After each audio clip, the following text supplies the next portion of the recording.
Speaking of this pressure and speaking of this $20 billion purchasing power, Malcolm, you disagree, as you have stated, with CORE. You disagree on sit-ins, you disagree on the freedom buses, and yet you would picket stores and establish boycotts against white business people. We've never picketed stores. And we've never established boycotts. Well, now again, I'm quoting from this book, which you have the right to contradict. He's absolutely wrong. Muslims have never picketed any stores, nor have we ever practiced any kind of boycott. Do you believe in an eye for an eye and tooth for a tooth? Definitely. The Bible itself believes in an eye for the white man believes in an eye. The Bible does not say an eye for an eye, tooth for a tooth. Now it does, Malcolm. We don't want to get off into it. No, well, let's not talk about the Bible. Let's get off into that. What I want. I'll challenge. Hold on just 1 second. Okay. I know you have it there. Eustace, will you come in and settle what I want to say to Malcolm is that his analogy between the 20 million person power of Negroes in the United States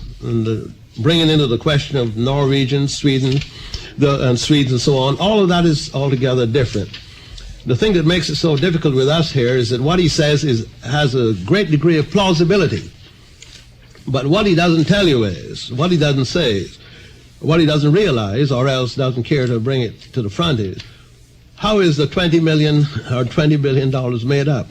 From where does it come? How would he get it if he were to, how much of it would he carry with him? How much of it would he get? How much of it would he have if he were to follow the Muslim teaching of separation? He wouldn't have much of it. You see, the Norwegians control Norway, the Danes control Denmark, the Swedes. And their purchasing power, whatever it is, they use it for themselves. We don't control the United States of America, nor its economic foundation. Eustace, this goes along with one of the things you said at lunch. And may I say at this point, it was a delightful lunch. I wish we'd had a microphone there, believe me. But one of the things you said at lunch, that the Negro could not have survived if it had not been for this Christian spirit over the years. It could have been another Eichmann case, and so that you would not have had the opportunities that you have now if it had not been for this Christian spirit. I know, Malcolm, that you're anxious to get in here now. No, Malcolm, he is looking for... No, I'm not. Are you trying to find the eye for an eye? Well, it's in there. I'll get I know it's in there. I think she will admit it's in there. But I also think get on that. There's a point that you brought out. You didn't answer, but just a minute, Malcolm. You didn't answer Mr. Gay's question, and I think that this is a very good question. How can I answer it when you cut me off? I'm sorry. Go ahead, Malcolm, it's yours. When you mention this black bourgeoisie, situate a book that Dr. Frazier wrote, and the failure of that type of Negro to be successful by using the economic enterprises. What you failed to point out was, in the past, all of these efforts made on the part of the Negroes in this country was without land. When you have some land, then you have something to go on. Land is the basis of all economic independence or economic stability or economic security. Land is the most important thing, and this is the number one thing that the black people in America have never had since we were kidnapped from Africa and brought here to be made slaves by the white man. And when you tell me that there are $20 billion, yes, it is in the hands of many Negroes, but the upper class or middle class Negro, there's no such thing as upper class Negro, who has the control of this wealth, instead of using it like the white man has done to establish businesses and factories and industry for his kind, the black people who have this wealth spend that wealth imitating the white man rather than establishing businesses and factories and other type industry. You have immigrants in this country, right here in Philadelphia, who haven't been here 50 years and who came here poor. Yet they have gone downtown here in Philadelphia and set up stores with their names on them. And when their children come out of school, their children have jobs in which to work. They have set up factories with their name on them. Their children have jobs when they come out. Now, Negro, you and I, our forefathers, have been here 400 years. We have been up from so-called slavery since the emancipation 100 years. And as the New York Times brought out, we control $20 billion a year, and yet you can't point in any direction and look at factories that are being set up by these wealthy Negroes. All they're doing is taking that money and forcing the white man to sell him a house in the white neighborhood to try and imitate the social life of the white man. They're trying to escape from being a Negro. They're trying to escape from being black They're trying to escape from what they were born as, and they're using what they do have instead of to uplift their people to force themselves upon white people and live among white people. I disagree with you on two instances. And on that integrated First, lunch counters that you pointed out as a step forward, you should be ashamed of yourself, because anytime you have 20 million black people in this country who contributed 310 years of slave labor to make the economic system of America as strong as it is, to think that the black masses whose ancestors made this contribution of sweat and blood, even in the war, to make America what it is, do you think that they would be satisfied today just to sit down at a restaurant with a Mississippi white man or an Alabama white man as a just compensation for these 310 years of slave labor? Why, it's insane. And Mrs. Rich? I disagree with Malcolm in several instances. First of all, I challenge the statement that land is the basis of our economic system.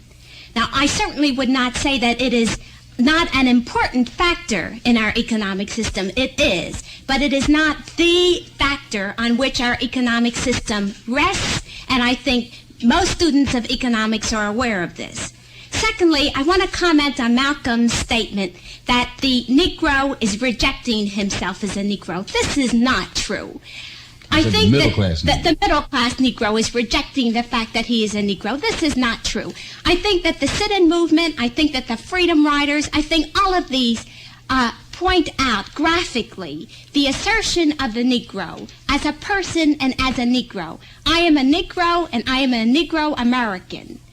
And this is important, and I think that many other Negroes feel this way. The third point that I want to make, and I think this is important, is that the fight for integrated lunch counters is much more than the fight to sit down and drink a glass of water with a white Southern segregationist.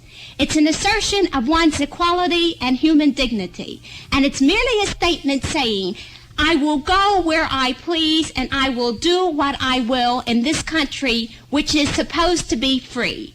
I think that the sit-in movement, the Freedom Riders, indicate the intense desire of the American Negro to redeem the Constitution. And I think this kind of constructive action in the local community is one of the most effective ways of realizing this goal in the very near future. Our guests on the Talk of Philadelphia, Mrs. Evelyn Rich of CORE, Regional Representative of the Northeast Section of the United States for the Congress of Racial Equality, Mr. Malcolm X, who is a leader in the Muslim movement, and sitting in as guest host, Mr. Eustace Gay, former editor, now treasurer and business manager of the Philadelphia Tribune. Malcolm X, I know there are many people wondering, as I have, from the first time I heard your name, why the X? Well, Mr. Harvey, if a Chinese walked in the door and said his name was Patrick Murphy, you'd know that somewhere along the line he must have met with foul play, because and Patrick Murphy is an Irish name. An Irishman is a white man, and anybody with intelligence knows that a yellow man has no business with a white man's name. And if it's absurd for a yellow man to have a white man's name, it's that much more absurd for 20 million black people to walk around here in America with the white man's name. And Mr. Muhammad teaches us that back during slavery, if there was a white man named Smith and he had 50 slaves, every slave on that plantation would be named Smith. And if a slave's own mother or brother could be on a plantation across the field owned by Mr. Jones, but his last name would be Jones. The last name of the white man actually denoted on the Negro whose property he was. And we who follow the Honorable Elijah Muhammad here in America, when we come into the knowledge of Islam and accept or go back to our original culture, the Islamic culture, we completely reject the last name of the white man. And since we don't know the surnames that our people had when they came to this country, we used an X. And that X will stand, as we're taught by the Honorable Elijah Muhammad, until God comes at the end of the world and gives us a name out of his own mouth. I understand that Elijah Muhammad has given you another name, however. Shabazz? Shabazz. Yes. He can give all of his laborers names, but the reason that I don't use the name Shabazz publicly is so that people, just like you just did, will ask me why do I use the name X, and then I can explain it, because most Negroes actually today who come out of college graduate from college with a diploma and still don't realize that they're walking around here with their slave master's name. And if you don't think a name makes any difference, a man can come here from Africa and can be black as ink and go into Mississippi with the name Abdul Sharif, and all of the barriers are let down. but an American so-called Negro can graduate from Harvard and speak with a Harvard accent, have a pocket full of money, and be well-dressed, and he can't go anywhere he wants right here in the city of Philadelphia. Mrs. Rich, do you believe in intermarriage? Yes, I do. Malcolm? If we are anti-anything, we're anti-intermarriage. The Honorable Elijah Muhammad teaches us that intermarriage will bring about the destruction of both the white race and the black nation. And we are absolutely against intermarriage, and we think that most integrationists believe in intermarriage, and we also believe that the ultimate objective of most integrationists actually is not the betterment of the black people of America, but the betterment of their own personal ambitions. And if you notice, whenever you find integrationists, usually they are involved themselves in a mixed marriage. Walter White, the former head of the NAACP, after he got prominent, he divorced a black woman, married a white woman. I think James Farmer, the national director of CORE, according to the New York Times newspaper, he divorced a black woman in 1946, and he right now is married to a white woman. And we who follow the Honorable Elijah Muhammad don't think that a black man who was married to a white woman can even speak out and lead black people today. You know yourself, sir, if a white man marries a black woman, usually his own people reject him. His mother, his father, his brothers, and his own sisters reject him.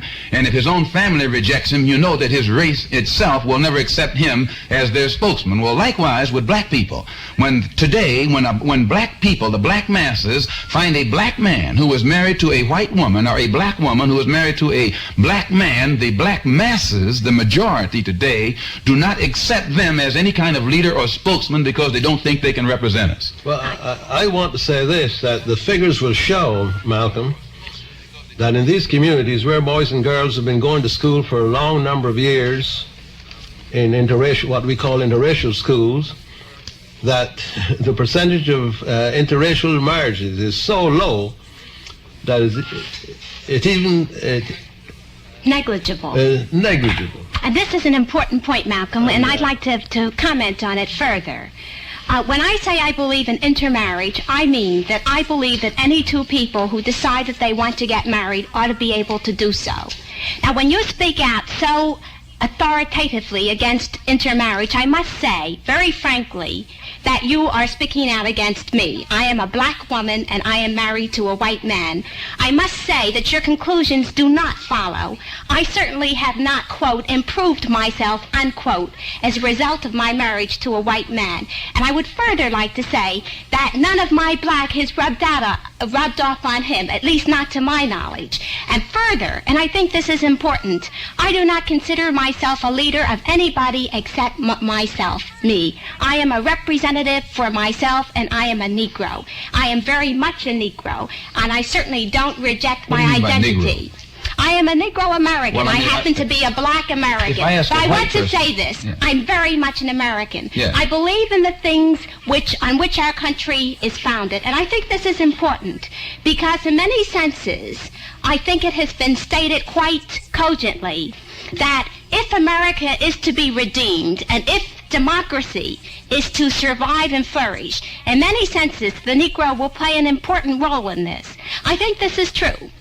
I think that certainly instances during the past year illustrate this. And I think that CORE's basic philosophy rests on this assertion, namely that essentially a human being has certain things which he shares with other human beings. And this essential unity transcends color, national origin, religious feelings. These things are important, and I think that they are meaningful in terms of our whole social fabric.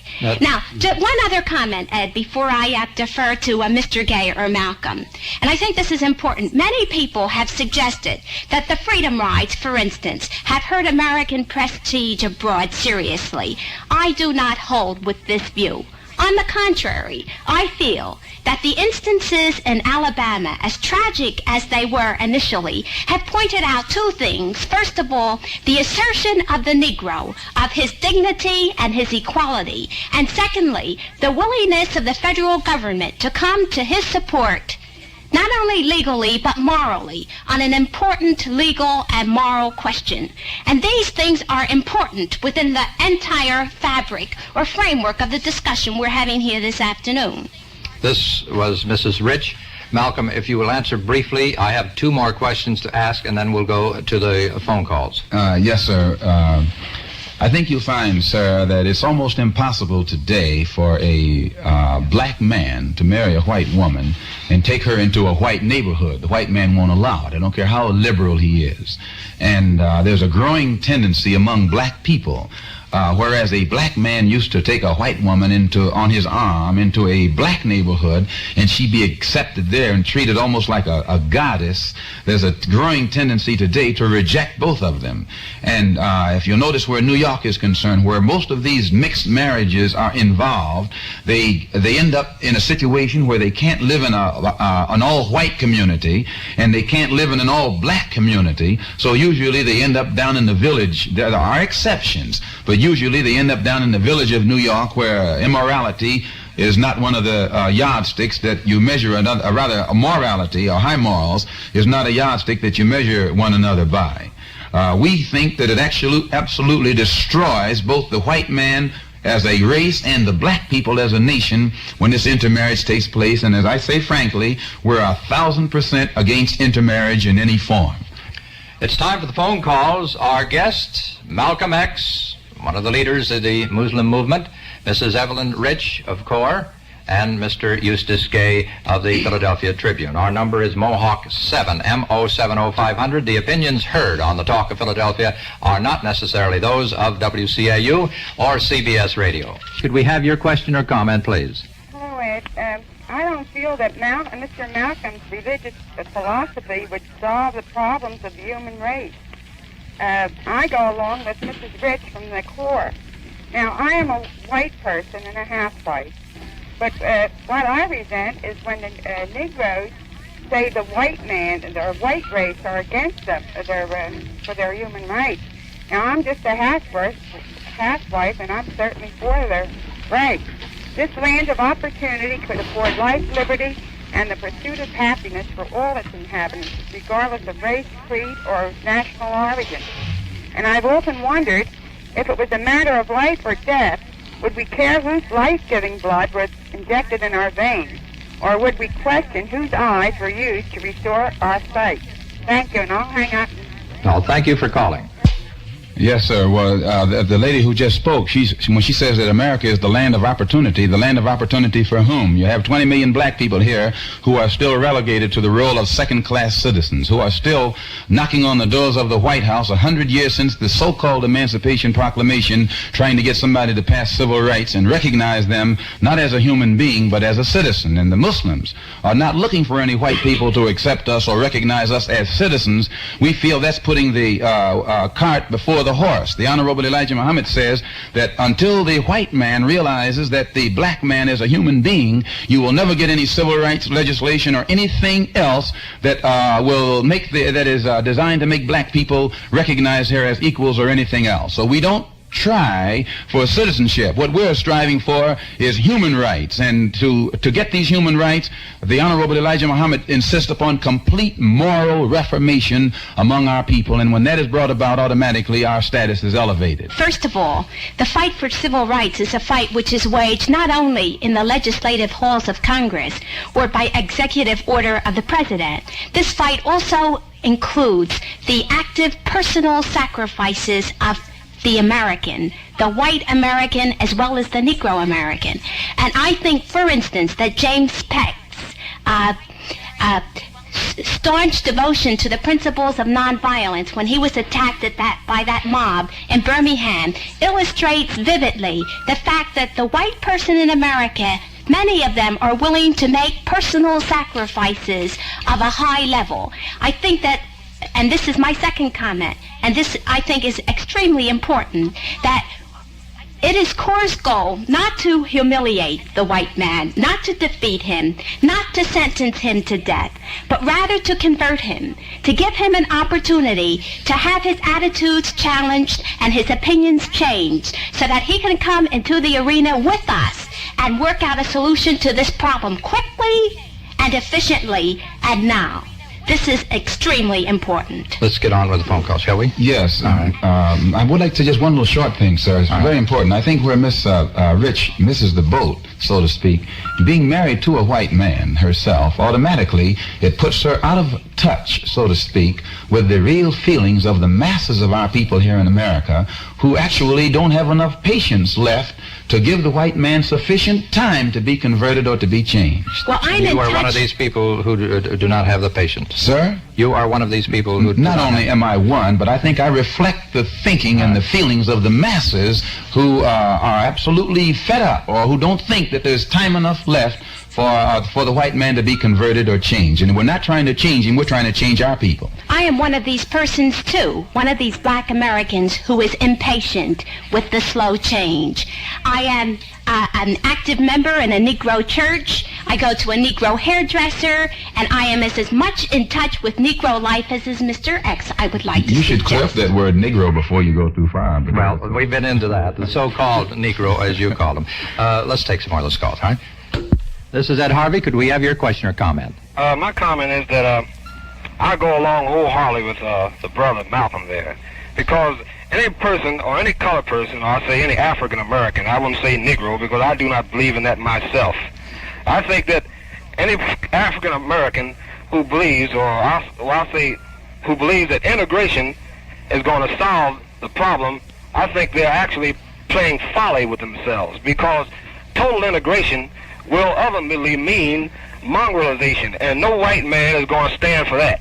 You see, in other words, if you say that, if you believe that integration is going to solve the thing, I think it's just playing folly with yourself. And another thing, when he says he speaks for the masses of the people, I believe he's right, because when a lot of colored people are not even aware of the situation that they're in socially. When you go to a psychiatrist, he tells you to lay on the couch and dig into yourself and bring out the actual truth. The actual truth is that no colored man can ultimately be integrated, so to speak, to the fullest, to the absolute extent with white people. I believe they're two different products, and separately, or when the colored man becomes liberated, that's when he will excel and have his dignity. That's what I believe. I don't believe any comment is needed. I think it's pretty well established that Mrs. Rich is against what you say and Malcolm X is for what you say. So thank you for that opinion, All right, sir. thank you. Thank you for calling. This is Ed Harvey. May we have your brief question or comment? Hello, Ed. My name is Paul. Hey, you've really got something going there today. Thank you.